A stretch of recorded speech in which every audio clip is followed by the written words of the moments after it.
Hey there, folks. This is Chris from Bigfoot and the Bunny. And while we got a great show for you this week, I wanted to let you know it is a Dark Horse Paranormal podcast rather than a Bigfoot and the Bunny. And the Bunny, not in the Bunny. Well, I just wanted to tell you that because, as you probably know, the two shows are live shows, and sometimes we switch them in between for the Paranormal UK Radio Network.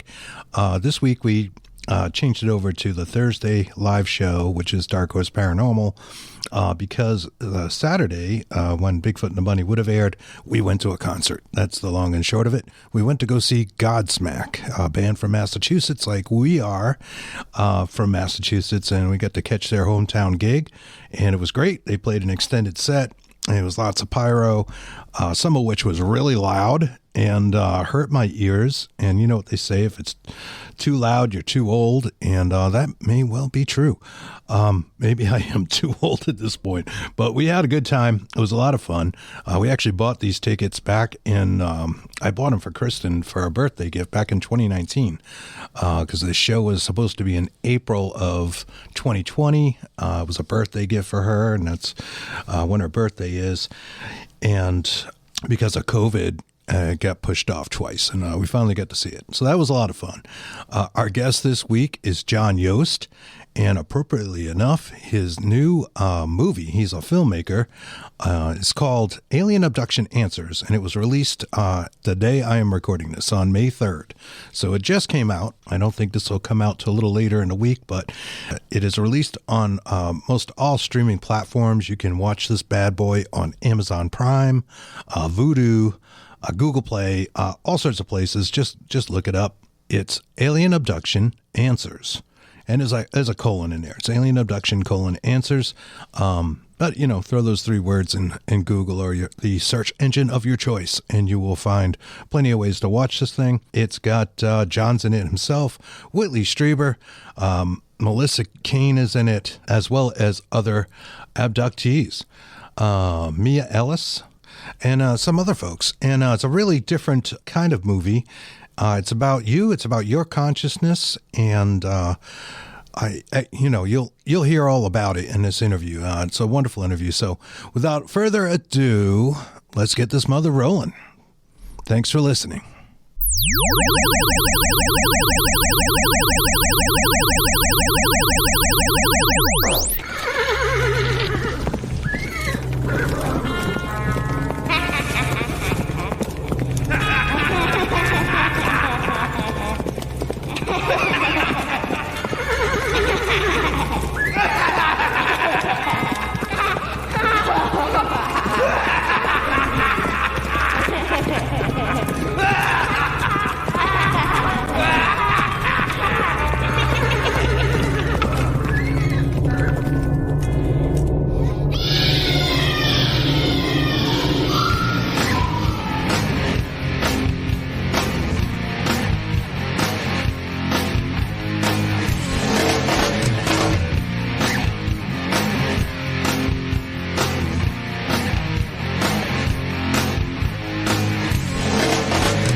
Welcome to the Dark Horse Paranormal Podcast. I'm your host, Chris Carr. And I am Kristen Johnson. Wow. Already. Are you sure? Not tonight. Yes, you are, Kristen Johnson. Yes, I am. Yes, indeed. Welcome to our show. We have a wonderful show for you guys tonight. We're very excited. And I know we say this every week, but we're even like extra excited, just like a little bit more. Just a bit. Because if you've been watching our pages, we've been teasing you guys with some trailers for a new documentary coming out called Alien Abduction Answers. And we have the creator, the writer and director, and there goes my voice. Yes. I think it was abducted right out the window. On with us tonight. And it's going to be really exciting. We got a lot to talk about. He has built this around from a childhood experience and talked to such people as like Whitley Strieber, who we're fans of, and I'm sure you guys know from the movie and book Communion. And this is just great stuff. Let me tell you a little bit about him, and I'm going to play a trailer and bring him right on. His name is John Yost, and John's prestigious career began under the jurisprudence of the U.S. Treasury Department. During that process, he attained his U.S. Customs broker's license and occasionally was a paid consultant to the FBI in international trade matters. After 10 successful years, the work lost its appeal. He lost his position and sought another opportunity and a childhood dream that would equally challenge him, and that was film. Within 4 years, John had successfully earned invitation to every national arts organization, including the Screen Actors Guild, the American Federation of Television and Radio Artists, Actors Equity Association, and the American Guild of Musical Artists. John eventually joined the team of RYNO Productions, which is RYNO, and began the foundation work that would eventually become RYNO Pictures. In addition to hundreds of projects that he has written and directed, he also produced several films. Alien Abduction Answers is his watershed project where he finally was able to tell the true story of what happened to him as a child. This is not communication. It's communion.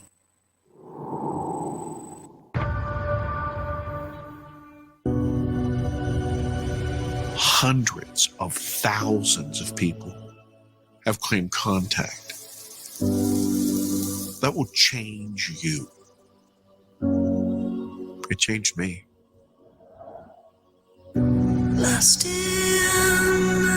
between two worlds and two dreams.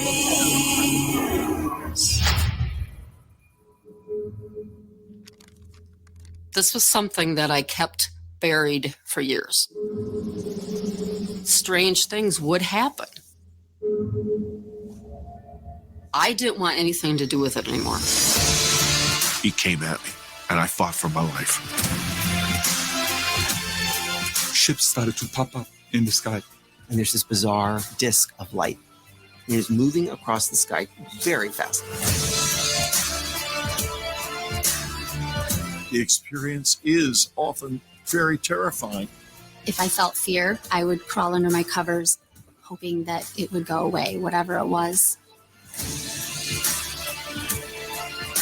I know that we were put in that craft. I knew I was going to go to another planet. And the being was right next to my face. He saw two shadow beings. That's when I felt like I was going to die.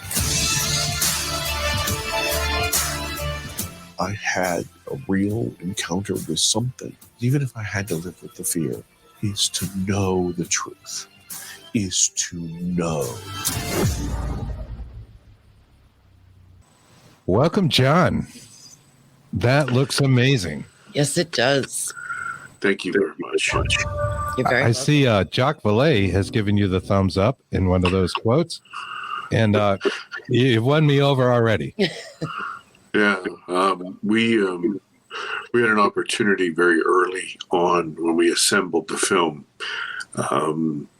As you know, Mr. Whitley Strieber is so well known in this community that he was able to help us and send it out to all of these luminaries. And he was pretty honest with them. And he said, listen, I need you to be as critical as you can be. But every one of them, you saw Nick Pope, Grant Cameron, et cetera, they recognize there's something about this film that's different than every other UFO or abductee documentary that's ever been made. And it's not only time to talk about this, but it's also extremely urgent and important at this time. There's clearly a passion in there, and I know this is, as I mentioned in your bio, stems from a childhood experience. Yes, sir. Want to tell us about what happened to you? I'll be happy to, sir. When I was a 7-year-old boy, I woke up in the middle of the night during the summer. It was August 1974, and I had heard this buzz, this hum, this drone, And it disturbed me, and I sat around on my bed, and I didn't know what it was, and I couldn't go back to sleep, and so I went to the bathroom and finished in there. And when I opened the door to the bathroom and to the hallway, I was face to face with what, to my eyes, a 7-year-old boy was a character from Japanese television called Ultraman. And he was a silver guy with these huge, huge eyes. But Ultraman, the character, is a giant. This entity was my size. Oh my goodness. And so at the time, at that moment, I was not afraid. But then we got very, very close. It seems to me that I got very, very close to him, and we were about nose to nose. And then I felt fear, because the world started to slip out of my control. I have sometimes said that it feels like if you're in a very large swimming pool and you get to that edge where you can still have your head and shoulders above the water, and then there's a descent, and then you start to slip, and it's going to become too deep. That's the way it felt. And so I struggled with this entity. And just then there was this brilliant flash of light and a kaleidoscope of colors. And when I kind of came to my wits, we had changed places. His back, I say him, his back was in the bathroom and my back was in the hallway. And to my mind, we're still struggling. And so I'm kind of grappling with him, and he reaches out with his right hand and he touches me on my left shoulder. And at that point, there was this tremendous energy, power, electricity. I don't know what it was. And it threw me back, and I fell down the stairs. They were hardwood stairs. My parents had a first floor bedroom, and they hear all of this clamor, and they run outside of the room to see me at the bottom of the stairs wailing. I'm hurt and I'm scared to death, and I'm screaming about this Ultraman upstairs. My father, he ran up the stairs looking for an intruder, and couldn't find anything. And he came to the top of the stairs. He was angry, and he was a little disgusted and disappointed in me. And so they took me to bed. They do what parents do. They look in the closet, they look under the bed, they show you, there's no one here. Sure. Mm-hmm. And next day, as I said, it was summertime, and so I went playing with some friends and came in for dinner, and my mother insisted that I take a bath before dinner. I was a little boy, and I didn't want to take a bath. I don't know if you have kids. Yes, we do. So you know what I'm talking about. And my mother struggles with me and takes off my T-shirt, and she notices my shoulder. And she said, "Honey, what's this?" And I said, "I told you, Ultraman was in my room." Well, she didn't take that very well, but she assured me that everything would be okay. Had dinner, no problems. But a few days later, I was being taken to the doctor by my father. And as we pulled into the parking lot of the doctor, my father looked back at me in the back seat, and he said, "Now listen," he was a mill worker. He was a tough guy. He had some language on him, if you understand me. So I do. All right. So he said, "Listen, I don't want to hear any of this damn Ultraman stuff. You keep that bullshit to yourself." It's 1974, so I guess he didn't want the crazy kid. Yes. So I went in, and the doctor looked me over and saw the healing bruises. Remember, I had fallen down some stairs. Right. And then he got to my shoulder, and he said, "What's this for?" And I could see my dad in the corner of that room, and he was glaring at me. And I mean, times were different back in 1974. Yeah, they were. Yeah. You didn't want to cross your father, so I I said, "Oh, I don't know. I was playing and I got hurt." Hey, okay. Gave me a lollipop and sent me on my way. And I remember him and my father talking as I left the room. Something about very high temperature, heat that might have caused this. And so my dad took me home, and as we pulled into the driveway, once again looked back there at me, and he said, "No, listen, I don't want you scaring your mother. I don't want you scaring your sisters. Keep that Ultraman shit to yourself." And so I said, "Sure, Dad. You know, I'd lie."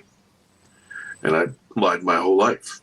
And, you know, I was involved in sports and everything else that a normal guy gets involved in. You know, you take your shirt off, people want to know. And I mean, I said everything that you could possibly imagine. I created lies, and then I lied about lies.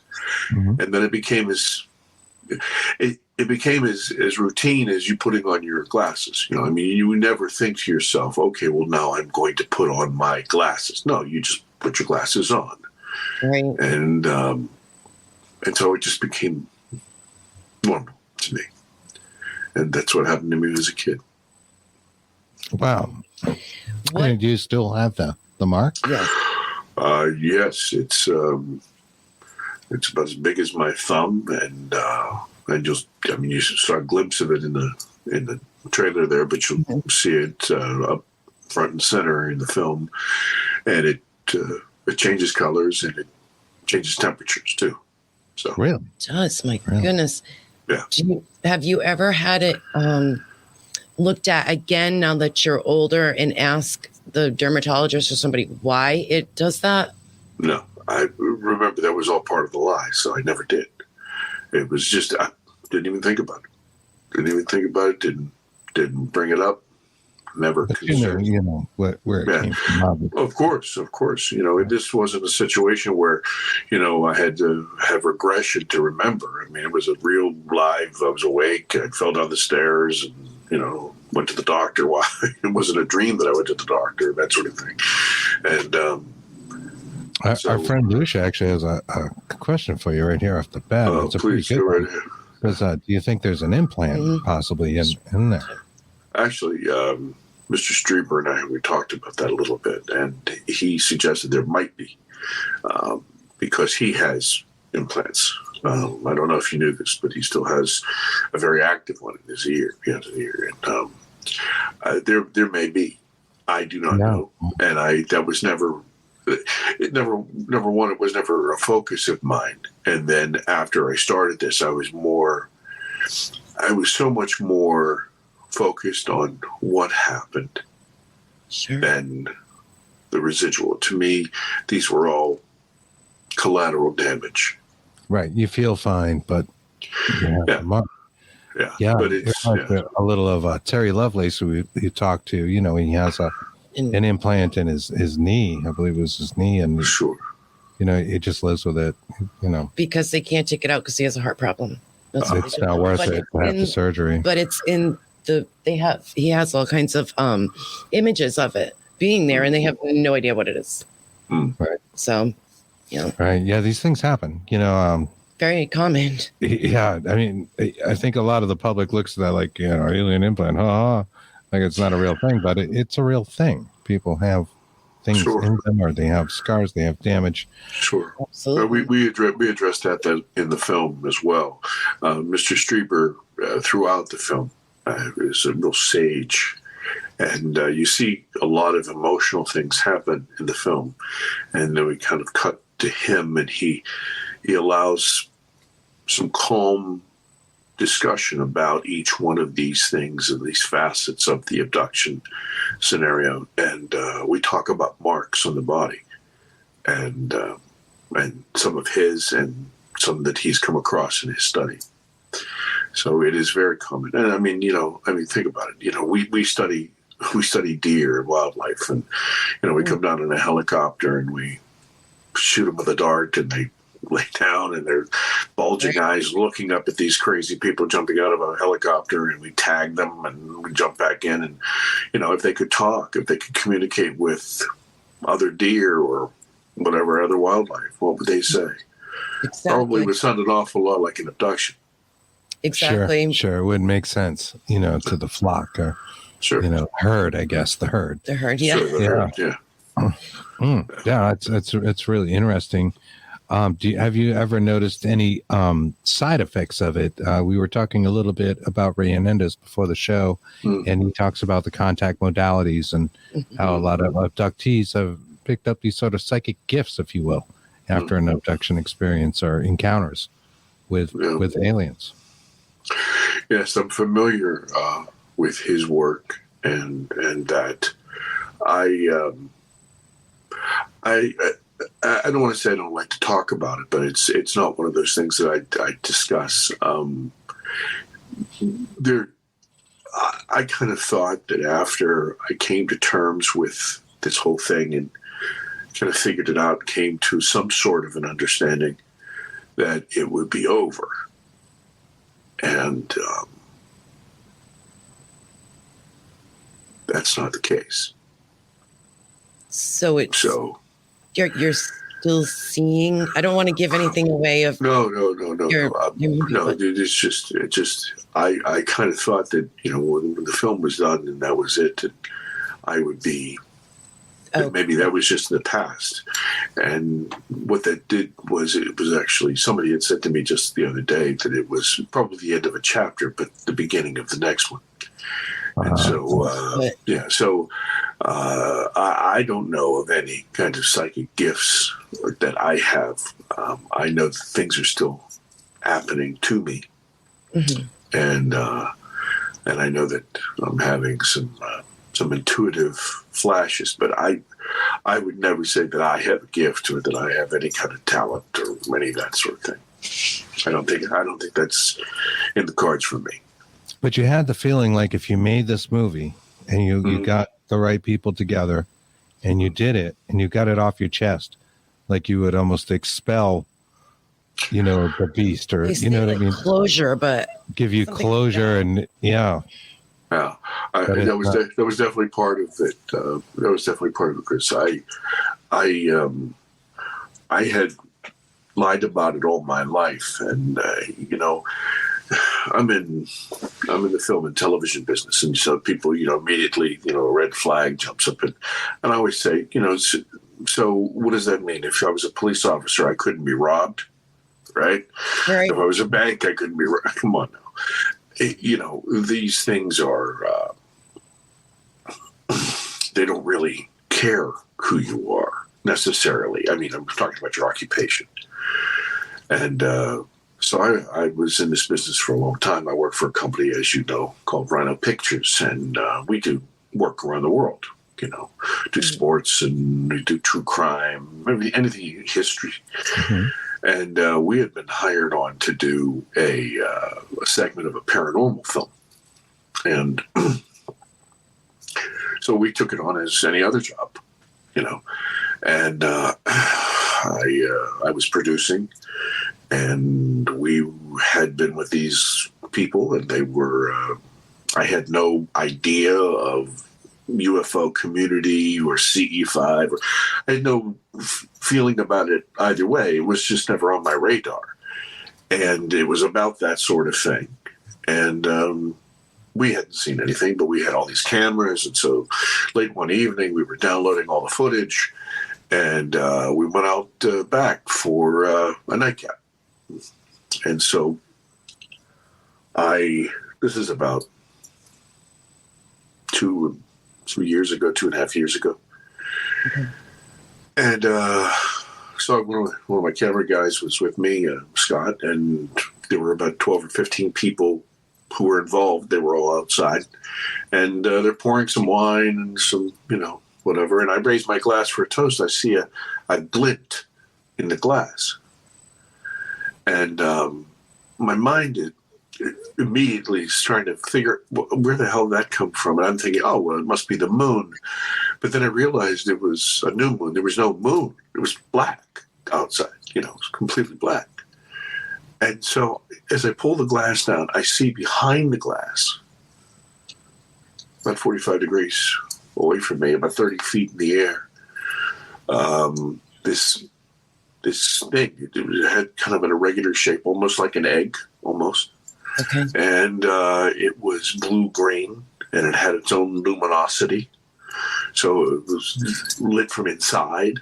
And so once again, my mind, I said, what the hell? And I'm thinking, that's got to be like a Mylar balloon. You know, you've seen these get well balloons in a hospital, that sort of thing. But it was as big as a Volkswagen. Oh, my goodness. Wow. And I could have hit with a baseball. And I said, what the? And I grabbed my camera guy, Scott. He went, what? And then all of these people, you know, they're saying welcome and thank you. And I thought, are you out of your damn minds? What the hell is going on here?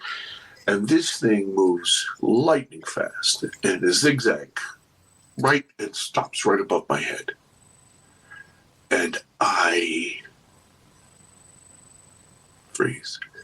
And then it zigzags away from me and stops a little way away. And then it just kind of drifts. We were in a desert environment. This was a flat-roofed house, like a ranch house.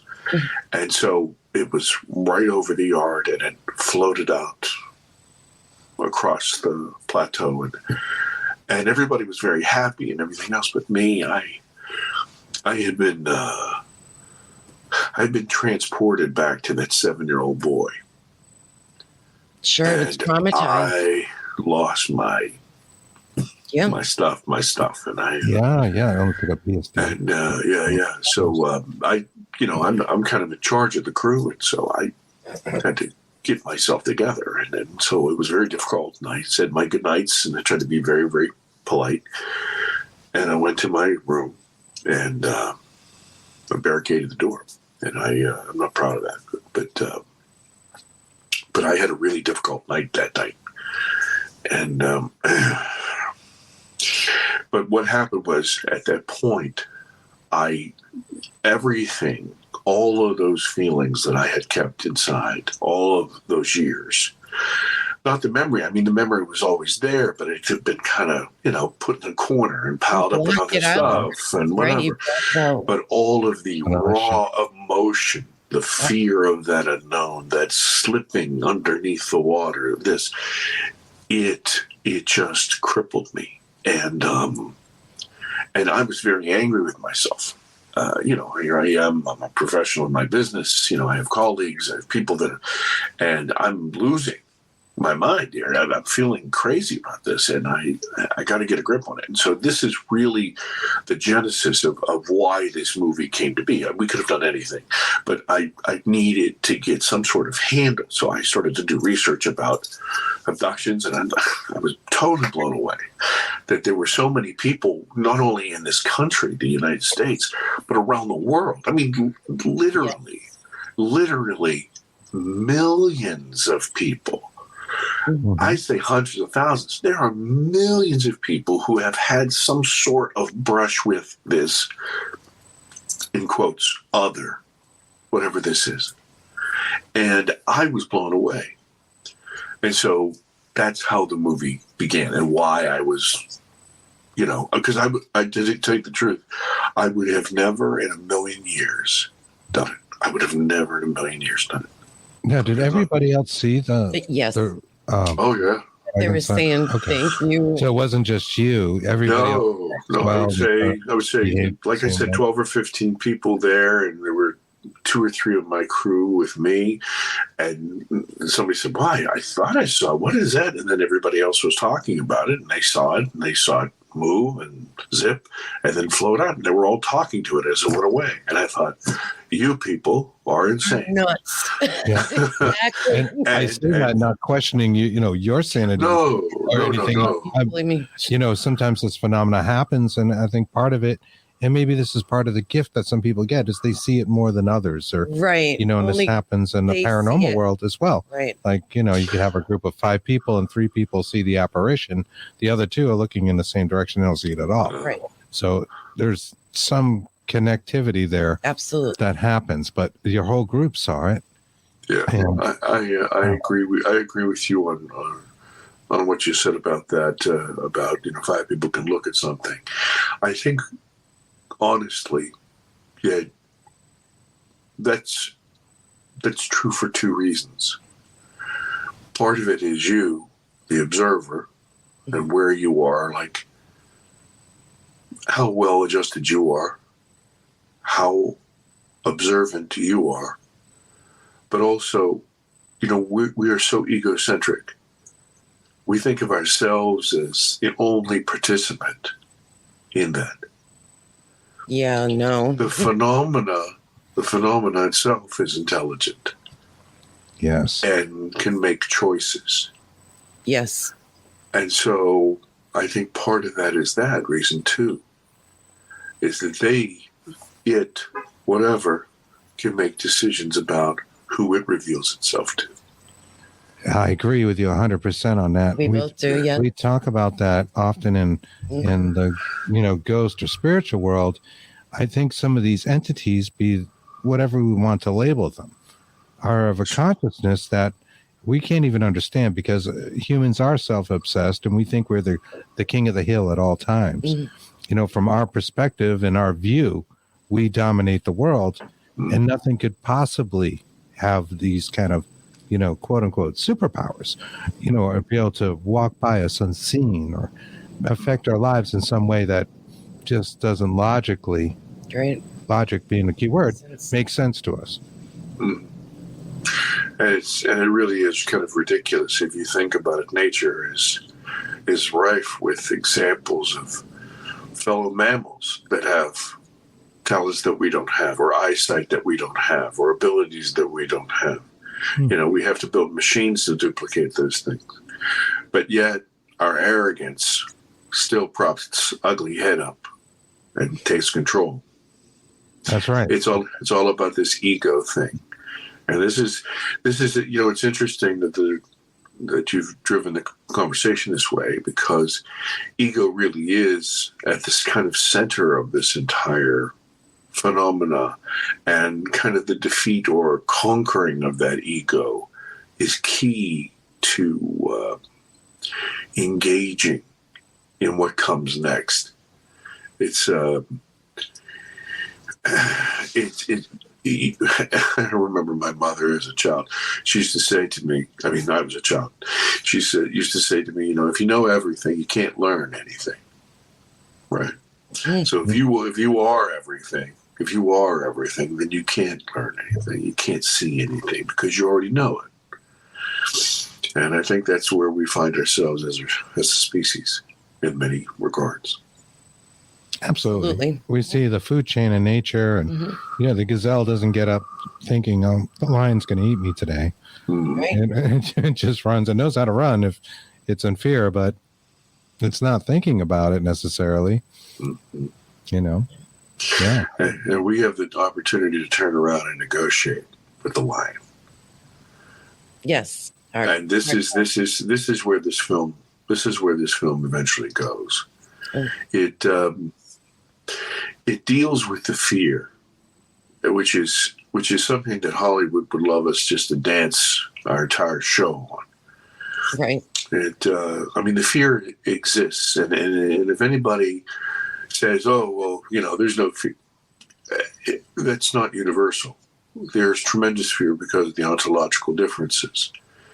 Some people don't have fear. Some people have a little bit less fear, but there's a lot of fear.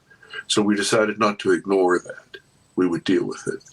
And what we do is we take our viewers from a place of ignorance and fear, which go hand in hand. Absolutely. To a place of understanding. And that's a much more powerful place for us and our egos to be. And if you understand something, then you can deal with it. You can engage it. You can negotiate with it. You can communicate with it. And so this is where this arc of the story in this film goes. You start off with me as that boy.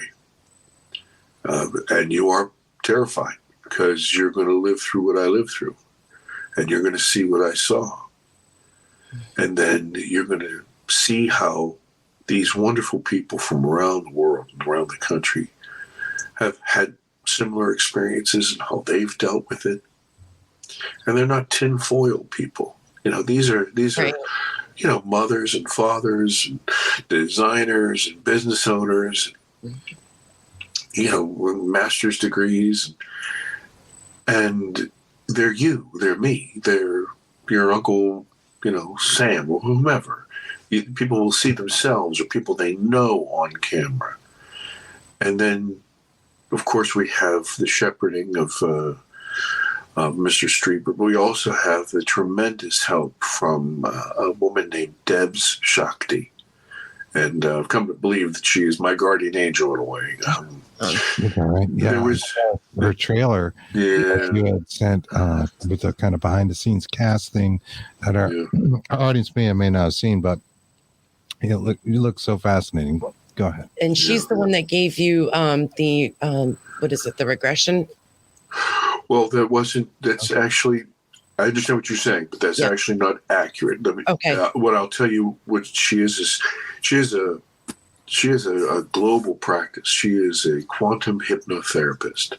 And the idea is that, in regular hypnotherapy, it's a kind of a direct line. The stuff that you've forgotten, you can remember, because what they do is they relax you enough to open up that drawer. You always had the memory. And so the idea with quantum hypnotherapy is that everything is entangled.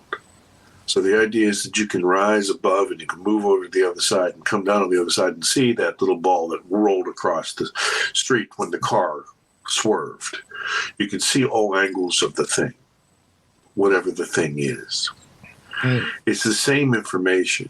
It's just that the filing drawer that you open is a universal filing drawer, because all things are happening at the same time.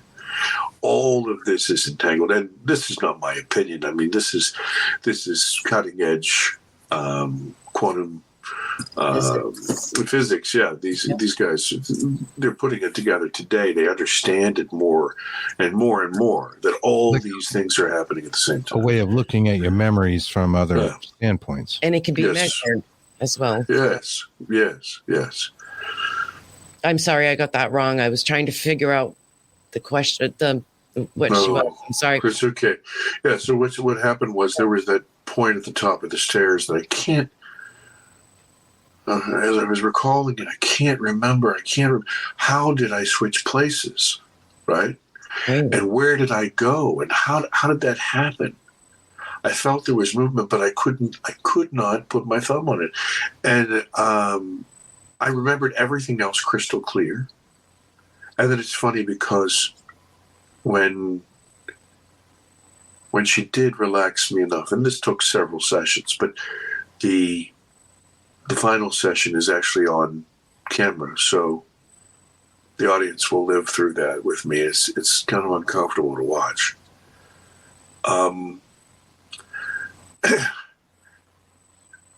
There were, even in my memory, as clear as it was, there were screen memories to try to protect me.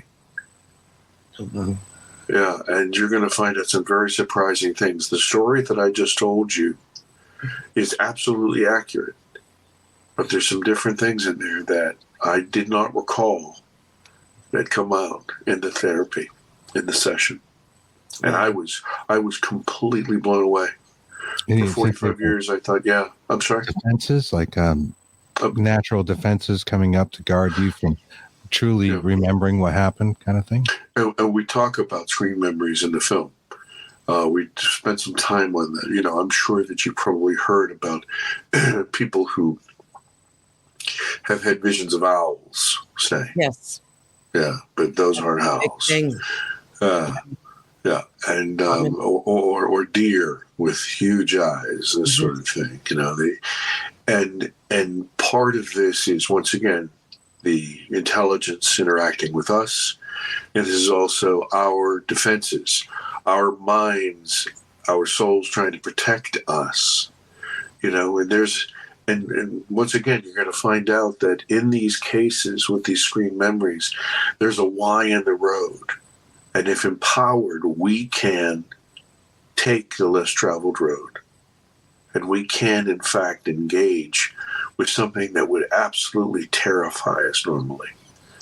And in the end, I found, through the help of these good people, through the help of Mr. Strieber, and through the help of Deb Shakti, I was able to take that road and find out specifically what happened and where I went and what I learned and what happened to me.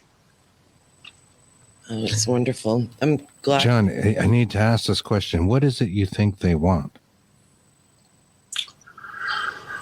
It's a great question, and it's a very complicated question. When you say they, that assumes we're dealing with one source. And I don't think we are. You good people deal with the paranormal, and that, ghosts and spirits and elementals and this sort of thing. I think what we're doing is we're dealing with really 4 or more separate sources of this. One of them. I like the way you said that, sources. I like that word. Sources, yeah. I usually use the word agency, but people misinterpret me. I don't mean agency like alphabet soup. I'm talking about just sources. So one of them is the sources. We've been on this planet for so many years, and there is a coexisting sort of intelligence of the planet of Gaia. They used to call them sprites and people of the forest and elves and this sort of thing. Some sort of intelligence that's there that we don't quite understand, that somehow in our less sophisticated days we had more contact with, and we understood it that way. Then, of course, we do have the alphabet soup. Listen, the U.S. government, the governments around the world, they have technology that we don't understand, and they've been keeping it from themselves. They've been lying about it, and we're just finding out about it just recently, too. So, to argue about them lying about it is silly, because they do have technology that we never found out about until now, and they probably have more.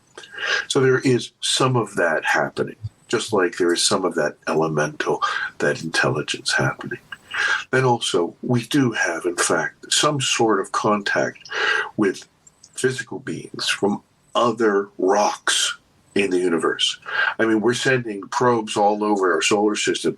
A more advanced society is not sending probes, and if you could put people in it, you would. So Elon Musk is doing something that has never happened before. Come on. It's absolutely ridiculous to think that. So, of course, we're having interaction with those things and those entities and those peoples. And then last of all, we're also having some sort of contact with what we have referred to all through our history as angels and demons. Some people call them ultra-terrestrials. These are intelligences that are so far beyond us that through their physics, through their technology, or just through their consciousness, they are pressing themselves into our world and either observing or having some sort of interaction. So when you ask me, what do they want? This is a huge question. And in the film, there are many of these very large concepts. And so what I do is I try to reduce them down into something that people can, they say you can't eat an elephant in one bite, right? Right. So I try to say, I tell fables. Here's a fable, right? So Elon Musk sends this ship to Mars. And on this ship, we have somebody from Africa. We have somebody from Asia. We have somebody from America. We have somebody from Norway. They get off the ship, and there's a Martian there. And they see these people, and they say, well, which one is the Earthling? Because they all look different. Through their genetics and their evolution, they're all different heights. They're different colors. Yeah. Okay, so who are they? Okay. And then also, what are their agendas? Well, one might be military, one might be industrial, one might be they're just there to take pictures. Yep, there you go. Right? Okay. So if we accept that life is prolific throughout the universe, there is no possible way for us to wrap our arms around what they want. Now, the individuals that took me, a lot of people, they assume that these abductions are happening by Greys. I can tell you, the Greys didn't take me. It was somebody else, and you're going to find out. Oh. And the reason they took me, I can't say about anybody else. I've heard it all. Genetic experiments, this, and tagging people and hybrids and taking over the earth and eating babies. All of it. I can't speak to any of that. I can't. In my theory, all of that or none of that could be possible, right? But for me, it was preparing me. Something is about to happen. It's going to happen in our lifetime. You're going to see it. I'm going to see it. This doubt, this argument, this is probably going to bring us to this unity question that you and I were talking about off there. Mm-hmm. This is going to go away because something is going to happen that's going to be so blatant that people will not be able to say, well, what does it have to do with me? I pay my bills and I watch the football game on Friday night and I have a beer, and that's my life. Who cares? People will have to care because it'll be so blatant there will be no escape. This is happening, and when this happens, there's going to be a lot of people who are not going to be ready by their own design. The conditioning that they've been brought up with, that we're all kind of brought up. Or having the knowledge and sticking their head in the sand. You mentioned Ray Hernandez. Ray had talked about people who poo-pooed this whole thing, poo-pooed paranormal, poo-pooed aliens, and he said, kind of offhandedly, tongue-in-cheek, he said, you get 100 people that and you put them in a room, and then you say, listen, be honest with yourself. How many of you have had something happen in your life that you could not explain? He said, you'd be surprised. Probably the majority of them. So it comes back to the question of, and one of the things we deal with in the film is why me, right? I mean, I'm nobody special. And there doesn't seem to be any kind of pattern. It's not like they're taking all engineers or all attorneys or all, and it's all walks of life. Sure, all walks of life. So what is it? What is it? There's this why me thing, and so I turn it on its back and I say, well, I don't know that it's why me. I think it might be everybody, and just some of us are awake enough to know about it. Now, after saying that, do you believe in have you ever heard of the zoo theory? No. The zoo theory is where their experiment and they, would be like the scientists or whatever and come down and take us and things. Now that being that we're the zoo animals. Yeah, we're the animals in the zoo. Now, with you saying that, do you believe in this zoo theory now? I have to say, I try not to watch the evening news because when I do, I would have to agree with that idea. Really? Well, I just think animals committing crime, and how we treat each other. This is my point. Yes. Yeah. So, but I would tell you this: there's something happened to me along this, and I'm telling you guys, if I would have had this conversation with you 3 years ago, if you would have told me that this was coming out of my mouth, I would have told you that you were out of your minds, that you're full of it. There is something that has occurred to me through this. And basically what it is that the world is so much bigger. The universe is so much bigger than we are.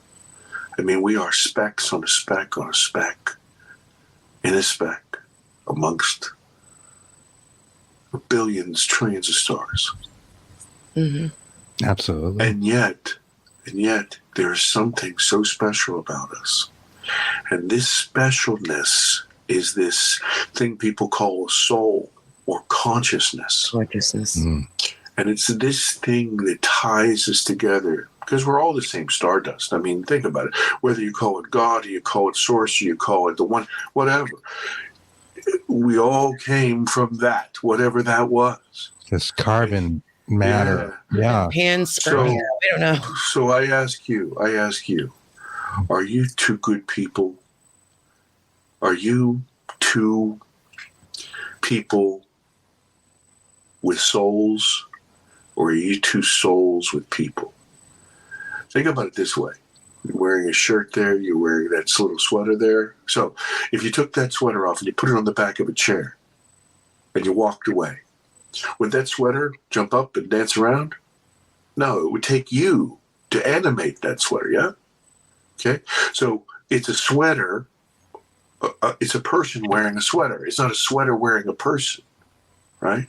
Right. So if this consciousness is universal, then really there is something other to this entity. So this entity contact, this thing that we're experiencing, when you talk about this zoo idea, there's something more to it.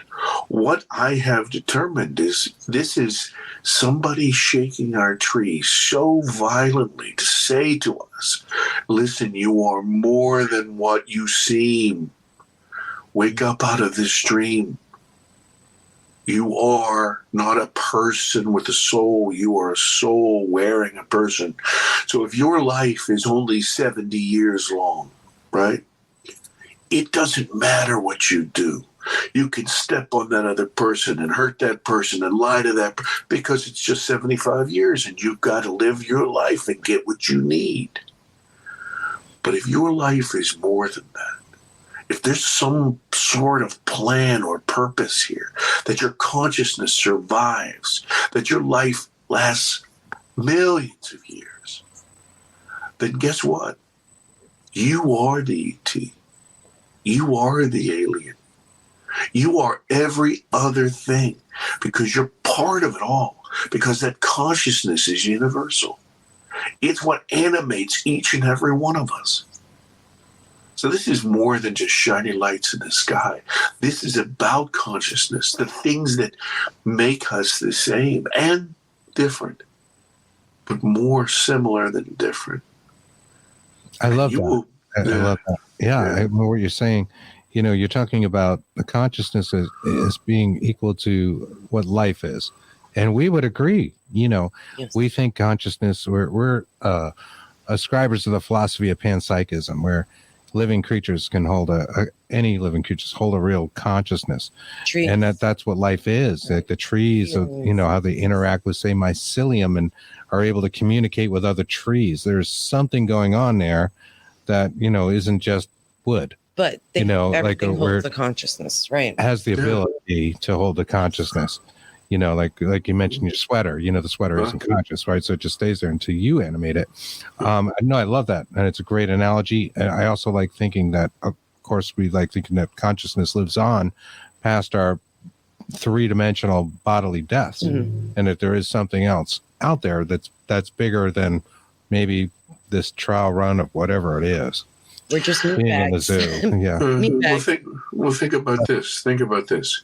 Have you ever had this experience? And I know the answer is yes already.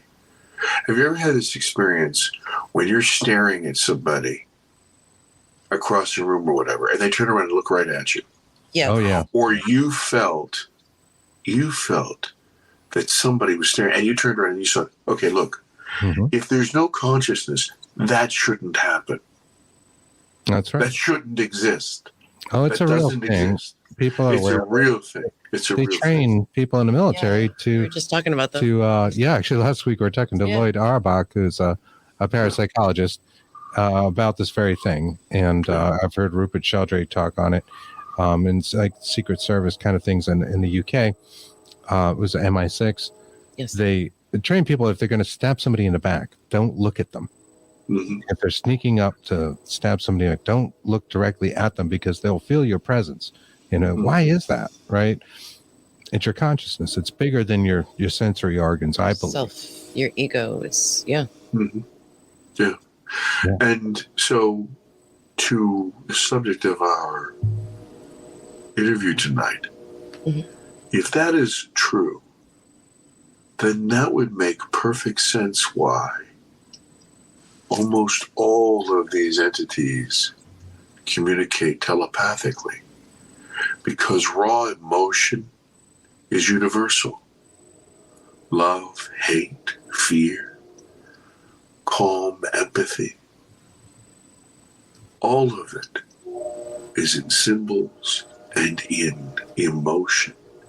Language limits what we can say. I mean, you think about this. I can never remember how many words it is, but in Alaskan tribes, there are like 13 different names for snow, every kind of gradation of snow. I mean, we say snow, but what are we talking about? So what I'm saying is that if you were going to try to communicate with something, you think about, I don't know if you have pets, but when you're talking to them and you're trying to soothe them, you lower your voice. You soothe them with this. Now, do you think you think that dog understands English? Really? No. I don't think it's English that he's picking up on, because if you said, I love you, but screamed it at the top of your lungs in a harsh voice, I don't think he would understand or she would understand that you loved it. Right. Okay. So this is what my point is that I think that these other consciousnesses understand this. And this is one of the reasons that they communicate with us in that way. Yeah, that's great. Now, I'm sorry, Chris. Why are some so malevolent? And some so not. Yeah, Okay. I know. really Okay. hard to answer. Okay, well, let me ask you something. Why are we so malevolent to our children, to our brother, to our sister, to our neighbors, to the people who live across the border? Why? Why? A lot of reasons. Some would say A lot of reasons. nature, right? A lot of reasons. A lot of reasons. And guess what? Are we more advanced than we were during Roman times? We got a lot more toys. Choice. Okay, but Right. but people are the same, right? Some of them have evolved. I mean, we don't eat with our hands anymore. Okay, but so think about it that way. But then also remember this: when you talk about malevolence, when we come down in that helicopter, we tag that deer. Are we trying to do harm to that deer? No. In fact, what we're trying to do is make sure that the mating season's right. We study them and make sure that they don't go extinct and everything else. But if you had to ask that deer could speak, I don't think that deer would say they were treated very well. That's right. Okay. It's like for the good of the species, kind of Sure. thing. So it's a perspective thing. So do I believe that there are negative forces out there? Absolutely. There cannot be any sweet if there is no sour. Absolutely. So I totally agree with you. But I also think that you have to divide that into two parts. The first part that is just, well, why don't you, it's an ego thing. Well, why don't you treat me as an equal? Well, why don't you understand that I am completely in control of my life and my ego and my space? And how dare you?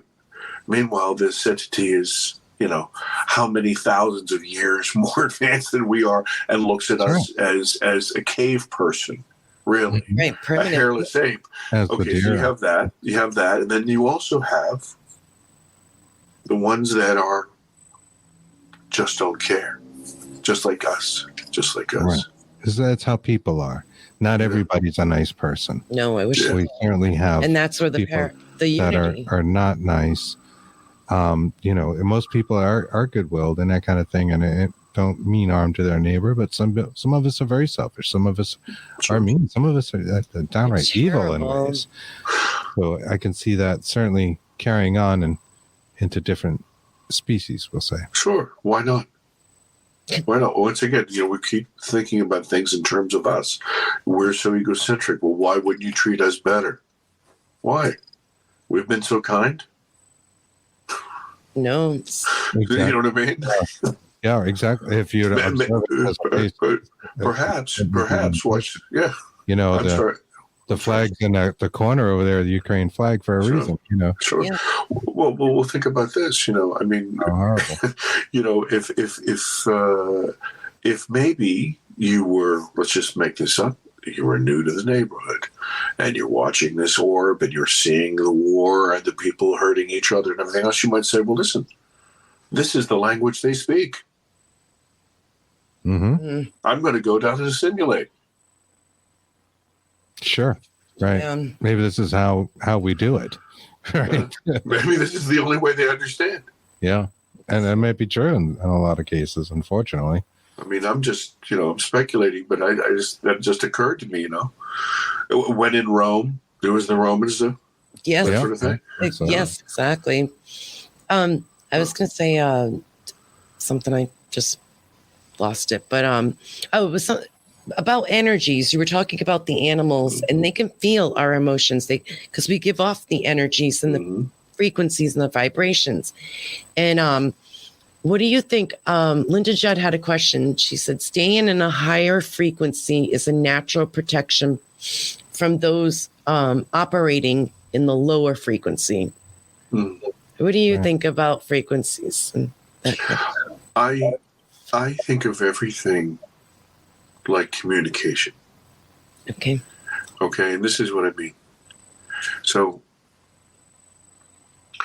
if you are always in a higher vibration, if you are always giving off light, then you are going to attract things, entities, people, opportunities in the same wavelength. Those things are naturally going to come to you. The birds of a feather. If you throw off negative, then you're going to, live by the sword, die by the sword. I mean, these are old adages that we've had in our society forever. Okay, so watch this. Let's suppose, just once again, speculation. Let's suppose entities come here and they communicate via vibration and energy, and they have mastered this physics and they have mastered this consciousness, and they look out over a town or a city or a home, and they see these energies coming from certain individuals. Well, of course they'd want to communicate with those people. Of course they'd be attracted to those people. Yeah. Right. So, and I want to touch on something that's sensitive. I've had a criticism recently.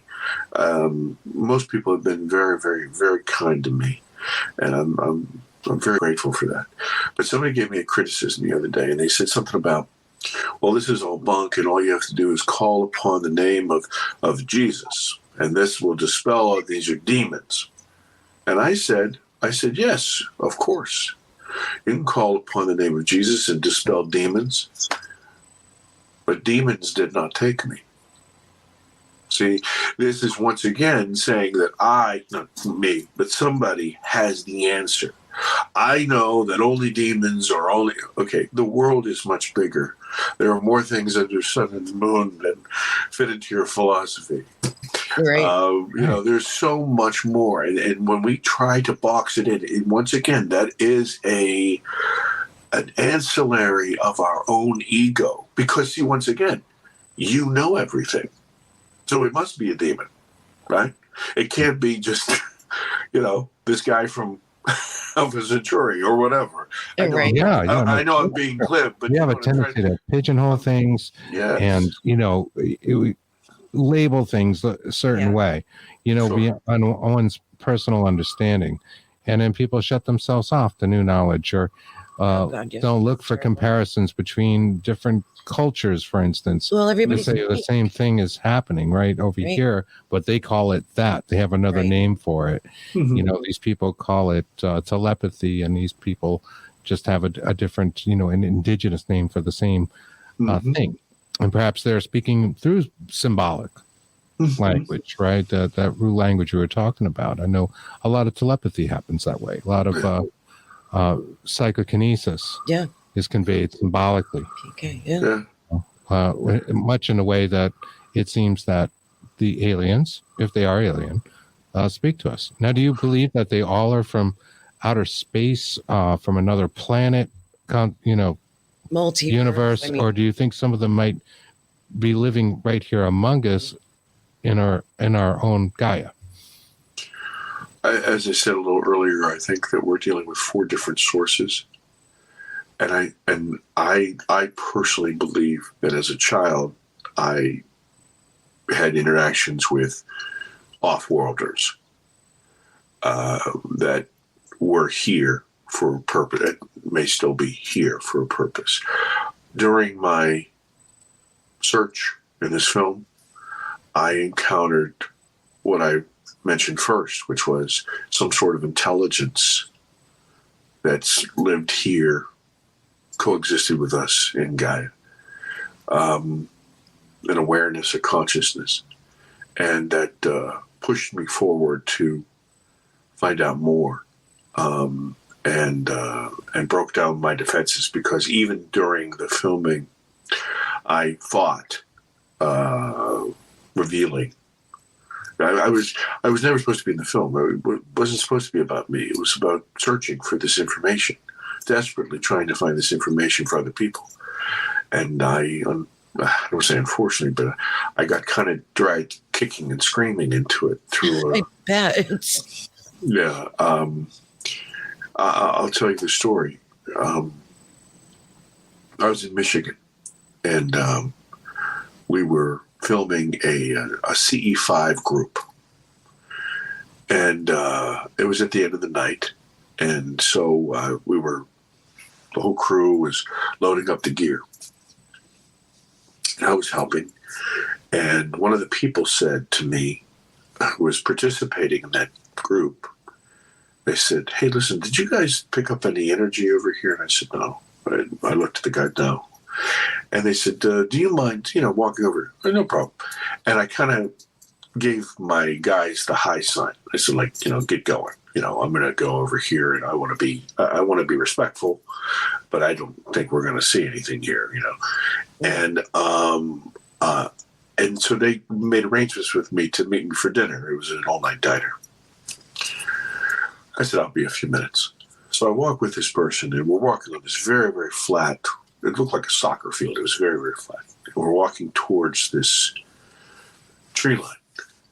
And as we get to this tree line, we're about, I don't know, 50, 100 yards, something like that. We're talking, and this light comes out of the middle of the trees. And it hits me right in the chest.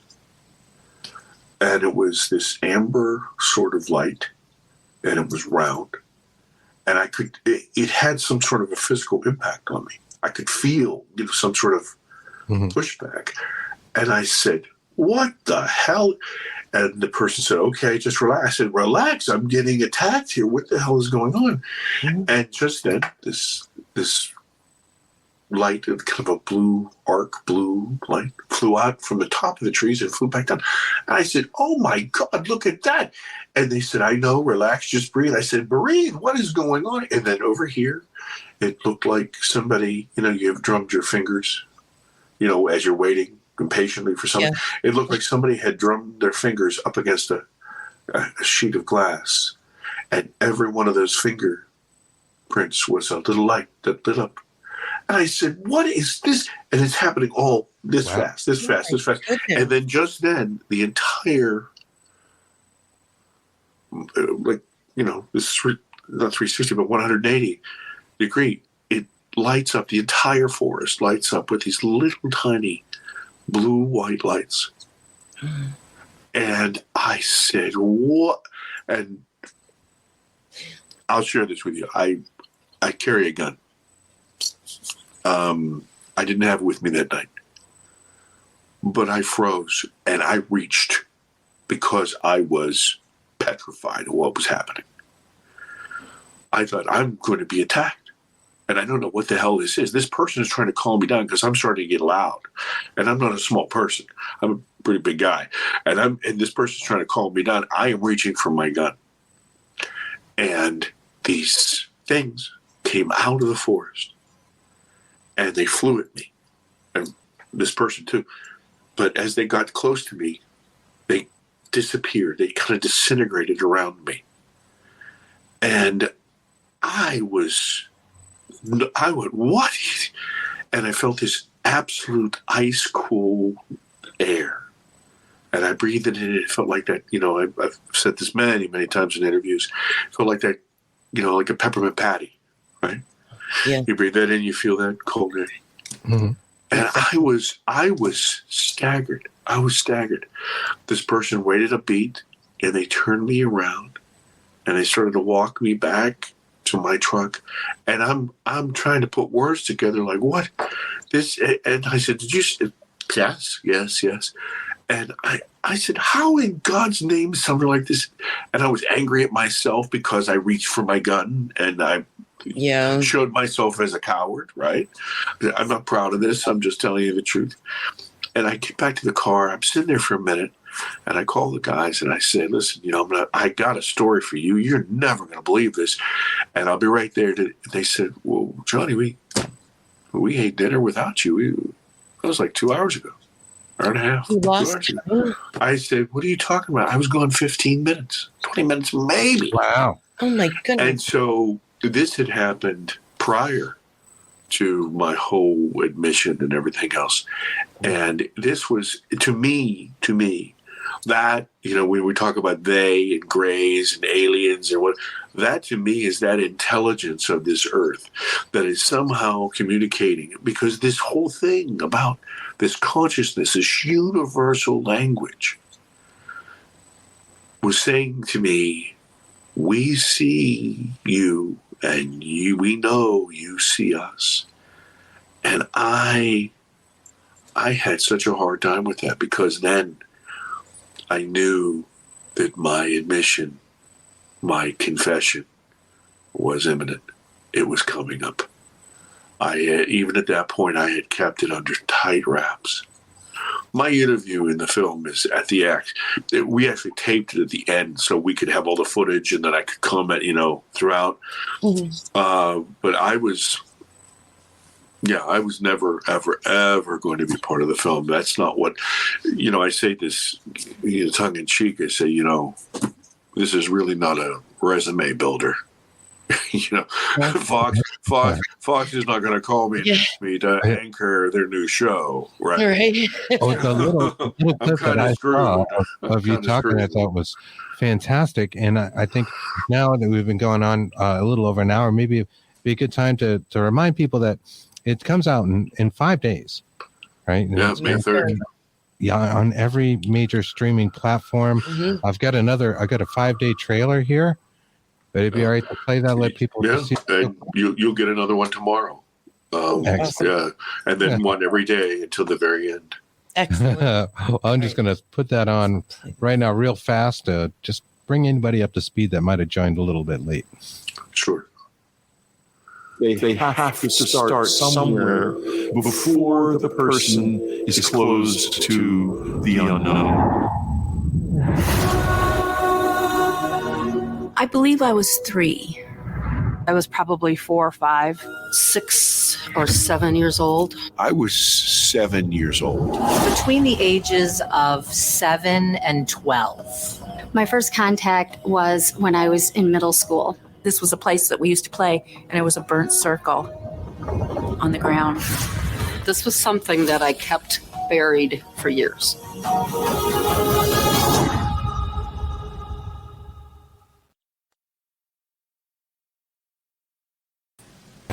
And we're back. That it just looks so cool. I just want to tell everybody you got to see this. We cannot wait for it to come out. It's a really, really good movie. The people that we've had screen it, they've all said basically the same types of things. Number one, that they felt fear. There was moments when they felt fear. Number two, there wasn't a dry eye in the room a couple of times throughout the film, because you just empathize so much with these people and what they're going through. And then the fact that I mentioned earlier that you see these people and they're so recognizable in that they're archetypes of people. They're just normal folks. They're not, and then the last part is that this, most UFO documentaries are kind of antiseptic. They're like third-person narratives. Back in 1947, this happened and this. Yeah. But this, you're in the middle. You're immersed in the story. You're walking with these people. You're living this with them, and so I have to tell you that when I was we have a great editing staff. Joey Kelly is our editor, and we have a director of post-production, Mark Makuga. And those guys, and then I would be remiss if I didn't mention our director of photography, Tad Makowicki.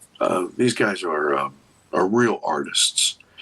And so my emphasis was that I needed us to be communicating on several levels, not just with the information. The information was very important, but we had to resonate with the people. We had to speak to them on a human level, because this is all about us.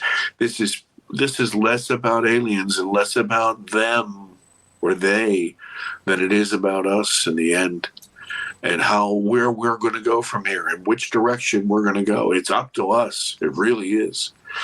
And I said, we have to be able to immerse people in the experience.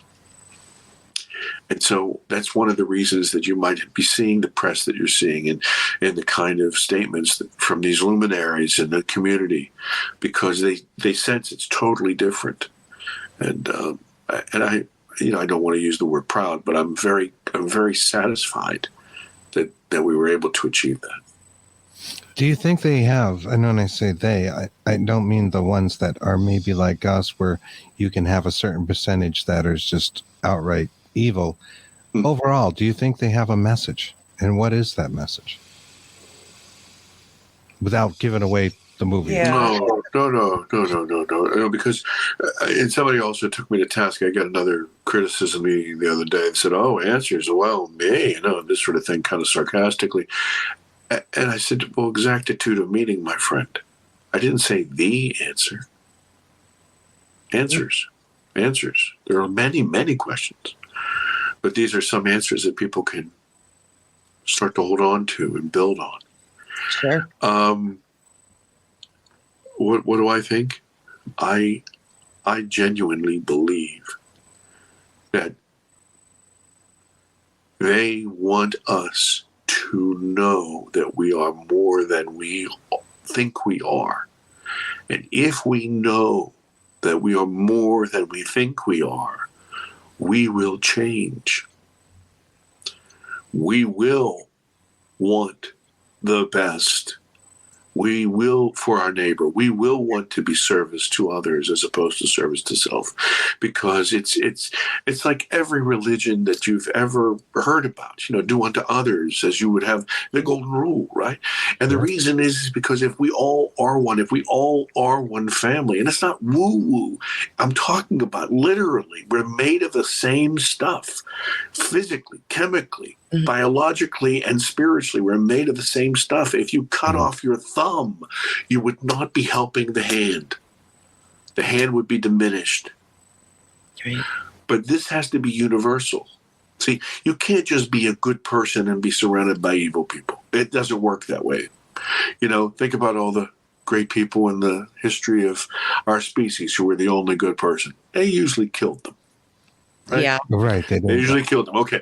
So this is what the universal message is that we're all that good person potentially. We all have that ability. We all have that calling. This is the thing that will shock the hell out of everybody who sees this film. And I said it before. How can shiny lights in the sky make you want to be a better person? How can that possibly be? How does that voyage go? How does that happen? And I'm going to tell you, when you watch this, you're going to understand how it happens. When you realize, when you take yourself, because the only person who can do this is you. I can't tell you, the government can't tell you, your priest can't tell you. You have to do it yourself. When you can remove yourself, realize truly how you are in this mix, it changes you. As I said in the trailer, we can't wait to see it. Change me. It sounds awesome. It sounds amazing. We've got a couple of good comments out here in the audience I wanted to bring up. Our friend Rob says, great to be with you again, my friends. John has previously stated that he wasn't given any special gifts at a younger age. However, it is obvious he has been blessed with the gift of knowing truth. And I'd have to agree with him. Thank you. That's a wonderful comment. Thank you, Robert. Linda Judd says, just so you know, the energy you feel when you're crying is because you are feeling the divine unconditional love. The energy you feel each time gets easier to bear as our understanding of spiritual truth grows. Yeah. Yeah. I wish I wasn't such an ugly crier. I'd probably appreciate that.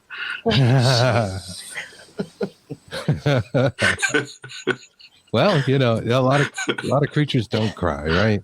Humans do. So I have so many questions and I don't know where to begin because I wrote a bunch of stuff down. How about past lives? What do you think about them? Do you think we have had past lives?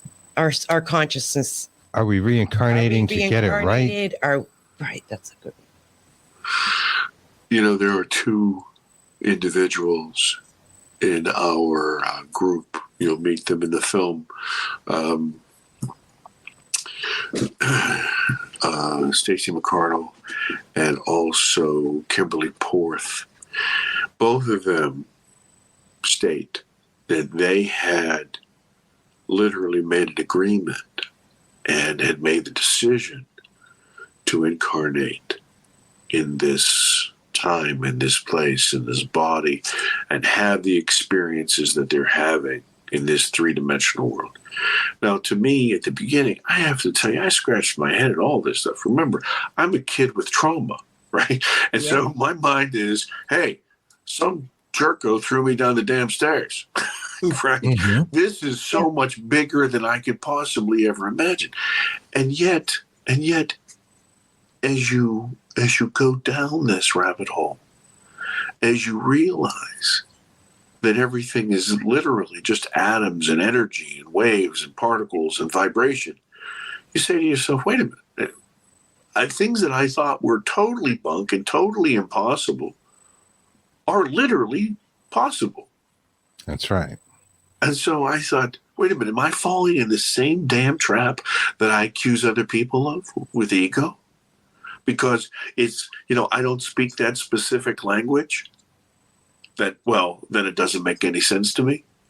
I had some guy tell me the other day about, he was a total atheist, didn't believe anything. And I said, really? I said, well, that's fine. I said, why is that? He goes, I don't believe anything I can't see. And so I invited him to stand in front of an x-ray machine for 2 weeks. I said, that's awesome. I said, see how that works for you. And he I have to tell you, he didn't like me after that. But so what do I think about this? I honestly don't know. But do I think it's within the realm of possibilities? I think that God, the source, uses all things for good. And if this is part of the plan, then far be it from me to cast any aspersions on it. Right. Synchronicity is a very interesting subject, right? Yes, Young's synchronicity and how life just seems to throw you what you need if you're looking, if you're paying attention. Yeah. It seems to be right there, and things line up certain ways through our life that seem unexplainable. Like there's a plan or a program or an intelligent design. Exactly. That gives credence to asking, is this a simulation? Is I don't know. We have right. Sometimes it seems too good. And we think maybe it's a simulation, or how does all this tech come so fast and that kind of stuff. Yeah. But, do you create your own well-being? Do you create your own health? Do you create your own livelihood? Yes. Do you? Okay. Are you sure? I'm not sure. I mean, within your own capabilities, of course, you create your own reality. So why not, as we advance up, think about the lowest thing that you can possibly think about. Think about an earthworm. Does that earthworm create its own destiny and through its own actions does its own thing and eats whatever it's going to eat, and then go up and up and up and up? And here we are. Well, now take 5 or 6 or 10 or 1,000 steps above us. Why not? Why not? Why isn't it all part of this plan? This omnipresent, interlocking pattern of waves and particles and energy. You know, I laugh sometimes at people, and I don't mean in a degrading way, but I always think about this. I said, you know, they say, "Oh, that's crazy talk," or whatever. I said, "Okay, then tell me something. Can you tell me which gears flip in your head when you have a thought?" They look at me like I have 4 heads. There are no gears in your head. You're not smart. It is electricity and vibration and energy siphoning through synapses which create thought. Yes. So where did that come from? And it's not all in the head. Most people think that everything is mental and it's in the brain, but your heart, your whole body. Absolutely. We're receptors for this stuff. This just comes back to the thing we were talking about. Are we souls wearing bodies? Because then if you can imagine cross-section, right? So here's the head and here's the rest of us. And it's almost like we kind of pushed ourselves into water or pushed ourselves into a plastic. So part of us is here. And we're living out this simulation, this life. But really, everything is back here. Everything is back here. Yeah. Do you think our consciousness exists outside of the body as a person lives? Absolutely. I mean, not just when absolutely. I think we're, I don't want to use the word assigned because it sounds like we're in the military or something or in a business, but I think that we're attached to these bodies, whether we choose them or we're assigned by God or the source or whatever, but we're attached to these bodies for this particular interaction in this world.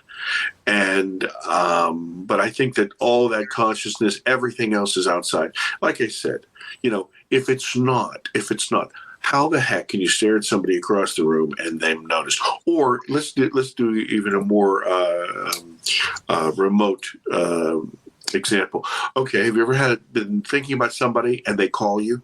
Yes. Yeah. How in God's name is that possible if in fact consciousness is local?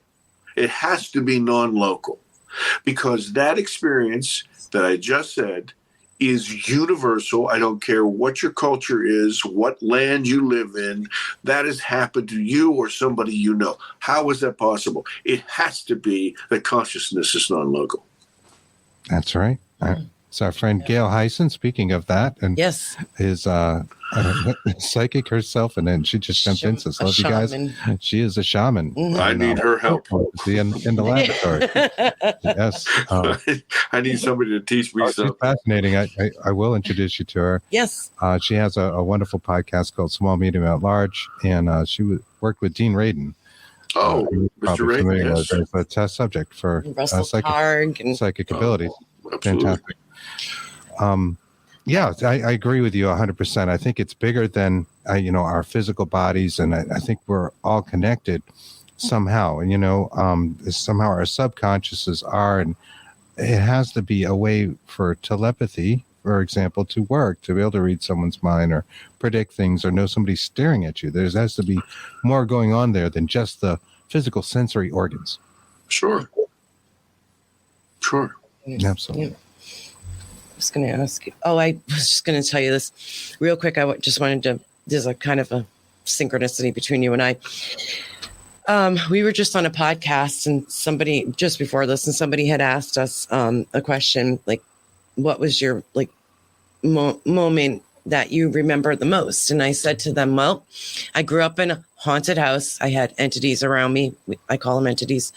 I know one was a shadow figure and it was very malevolent and it pushed me down my stairs when I was 7 years old. Mm-hmm. When she was 7, pushed down the stairs. So, and similarity. Yeah, we've been talking about that. I was very traumatized as well. My entire life, very, very traumatized over that.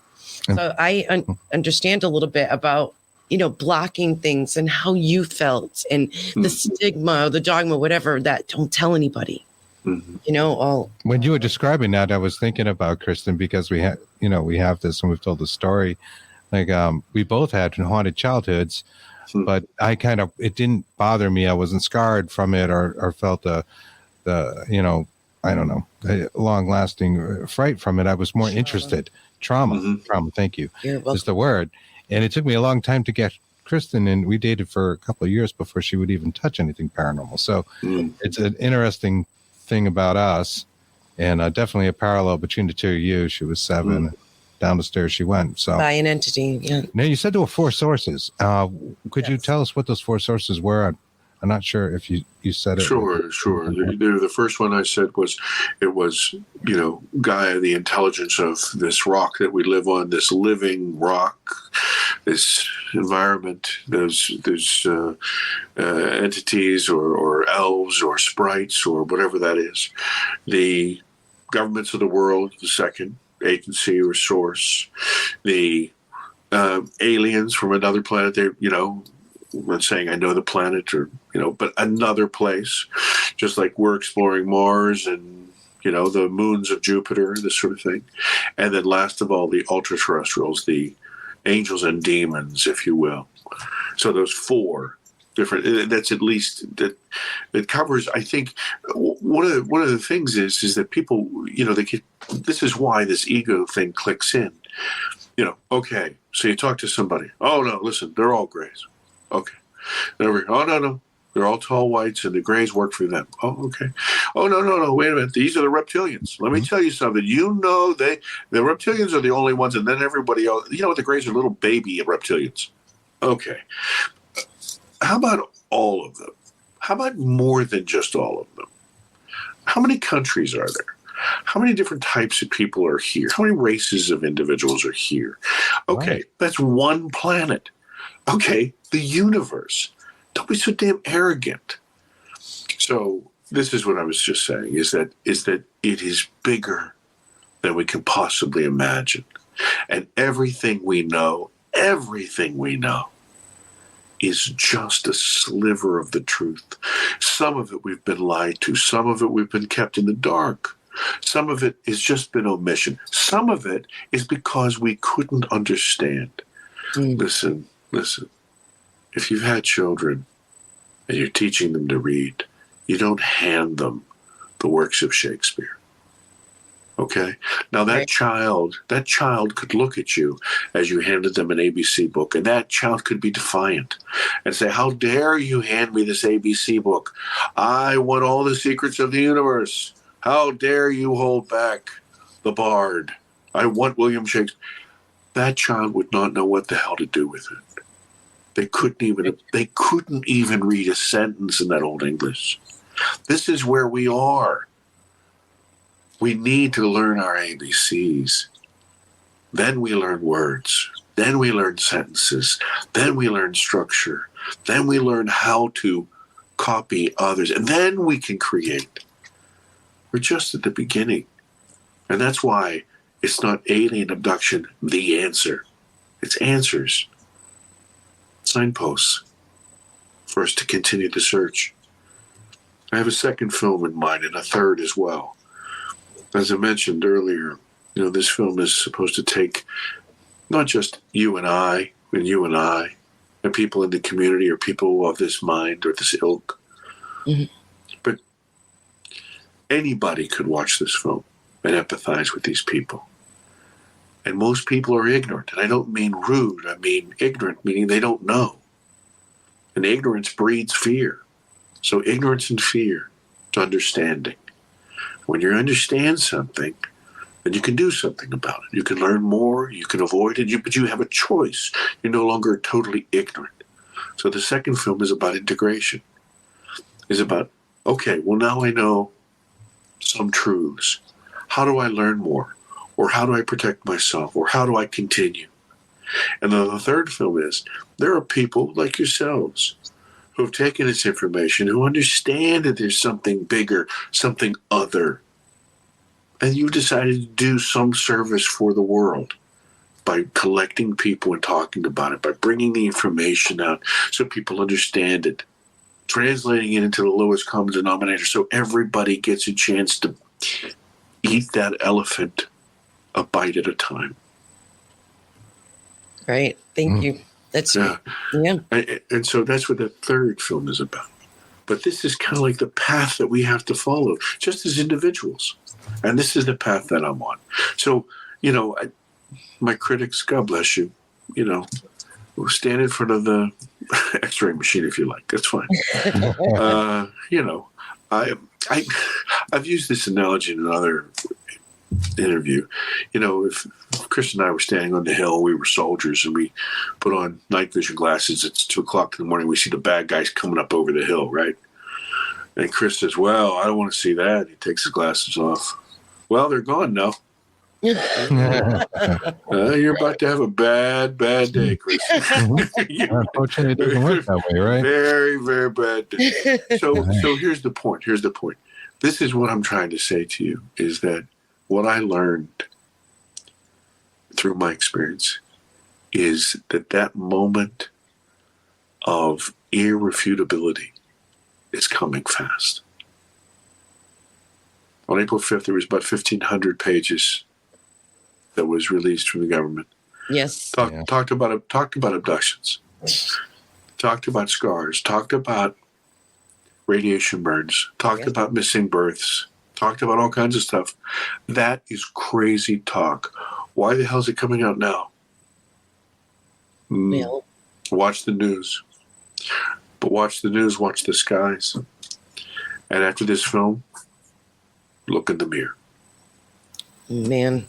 Wow, I'm excited. I'm excited. We had talked about that release to the Sun. I think it was 1,574 pages. Sure. We had Nathaniel Gillis, our friend, on. I think he mentioned he had talked to you, actually. He's a good guy, a ufologist / demonologist. And we've had extensive talks about aliens with him in the past. Sure. And abduction phenomena. Sure. As he's well versed in it.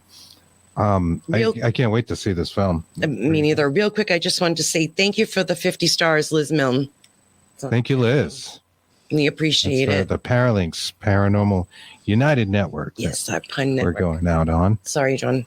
No, congratulations. I don't know what that means. Congratulations. That's all right. We're not sure either, but we do appreciate it. Yeah. So where can people find you, yourself, and? Sure.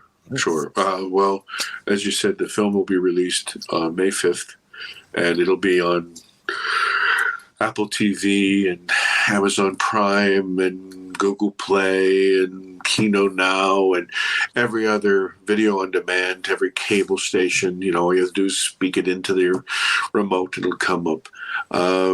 And then later on, it'll go on big streaming places and then eventually to DVD. You can buy it at Amazon.com or whatever. As far as where I work at RYNO Pictures, and so you can find our projects under RYNOPictures.com. And so right now I'm in the middle of launching this film and then raising money to do the next film. So as soon as those new developments are, they'll be there. I'm also on Facebook and Twitter. And please, if people want to yell at me or call me or make fun of me, you go right ahead and you can find me on Twitter. We're on board with you. So we hope you're right, because we feel the same way, So they can find me anywhere. If you Google me, you'll find me. Now, RYNO is spelled RYNO, correct? RYNO Pictures with an S.com. Okay, that's right. And some people will hear this as an audio broadcast. Right, so that's why we sure. Those things. Sure. Yeah, that is fantastic. Sure, and Whitley Strieber's in this, and Debs. I want to. There's one more subject before we wrap up. I did want to touch on, and it has a little bit to do with Whitley. Oh, I'd love to talk to sometime. I've never had that pleasure, and very much respect the major force out there in ufology today. Sure. In his movie Communion or his book and later movie, and played by Christopher Walken, of course. One of the things we always thought, it seemed odd that he'd want to go back to them, considering some of the things that had happened. And do you have any kind of explanation for that sort of phenomena? Well, first of all, respect Mr. Strieber so highly. I can't tell you how much regard I have for him. So I would never guess to put words into his mouth. But having said that, I will direct you this way. Ray Hernandez, we mentioned him a couple times. One of the things that he did was he took a lot of surveys, and he found, I believe this is the number, I think it's 93% of the people who had some sort of interaction or abduction phenomena happen to them would not avoid it in the future or wanted to encourage it in the future. And this is really mind-blowing if you think about it. Yes. It is. Yeah. And the only thing I'll say to you is that, I reduce everything into these little silly things, and it's just to help people understand the feeling of it. When I was 7, I was not ready emotionally. And I still hold that trauma in me because I lived through that as a 7-year-old boy. Now I'm a man, and of course I would deal things with it differently, right? Maybe anger as opposed to fear, right? A different emotion. Sure. Yeah, different emotion, different development stage. But this is what I want to say to you, that it depends upon, once again, the source of the interaction. Remember, we keep talking about, there are different sources. So if they were malevolent, like we said, like you said, there were shadow people, for goodness sake, I'd fight to the death, right? Mm-hmm. Okay. But if in fact it was more along the lines of what we said, helicopter down and we're tagging the deer, and we want to make sure that they're okay. And okay, well, as soon as you understood that, then they wouldn't have to spear you. You wouldn't have to be unconscious. You could actually, okay, listen, guys, let me give you the report. Let me tell you what's going on. You don't have to zap me, and you can literally participate. I know I'm reducing it down to the very, very lowest, most banal level. No, but that's good. But what I mean is this: we've talked about kids, that big water slide. My God, they don't want to go on it. But the moment they did, they want to go on it all day. Right. Because there is an exhilaration, there is a bit of fear, there is a bit of novelty, but also there's this sense, as you mature into this, you realize that you are part of something so much bigger. You guys are paranormal investigators. Why the hell do you do what you do? Because you realize there's something there that draws you, that unknown. And the fact that you can participate with it, and of course your accumulated knowledge and experience, it informs how you act as you move forward. We want to know what did I call them? The highs and wows. Yeah. The hows. The hows and whys, but we might call them the highs and wows. Sure. Good night. Just kidding. But no, I totally understand what you're saying. Like a language barrier, But it is a thing, you hear these stories of abductions that just sound so terrifying. And then you read something like, Beyond UFOs, and they give Ray a plug and a free foundation. The survey. Sure. Surveys come back. Survey says, yes, I go back. That's and you go, well, mind. I'm like, I'm not sure I'd want to go back if you reported some of the. Well, as you mentioned communion. I mean, Whitley, for the longest time, he was battling himself. He says in his book, he was on the edge of madness. He said, am I going crazy? He's an intelligent man. He's very well educated. So he thought that he should see doctors, and he did, and tests and everything else. He said, this can't possibly be the truth. This has to be a figment of my imagination. He did everything that a critical person would do. Mm-hmm. And when all of those options were off the table, then he had to confront himself and confront the idea that, oh my God, if I'm not crazy, if I'm not deficient physically, is this true? So now he was on a quest to make sure, and I know, I have to tell you, I wanted, when I went under and relaxed enough to open those drawers with Deb Shakti, I'll share with you this. I wanted to be wrong. I wanted to be a liar. I wanted those people to tell me that I was a charlatan. I did not want that to be true. I did not. Because, see, if it's true, then that really does make me a liar for 45 years. And what kind of a person does that make me? Right, but... You know, there's all kinds of justifications. I'm just talking about internally. See what I'm saying? So it is a complicated matter. And so you end up saying to yourself, look, I need, at the end of that first trailer, I need to know. I need to know. And he needed to know. Yep. And so his experiences became different.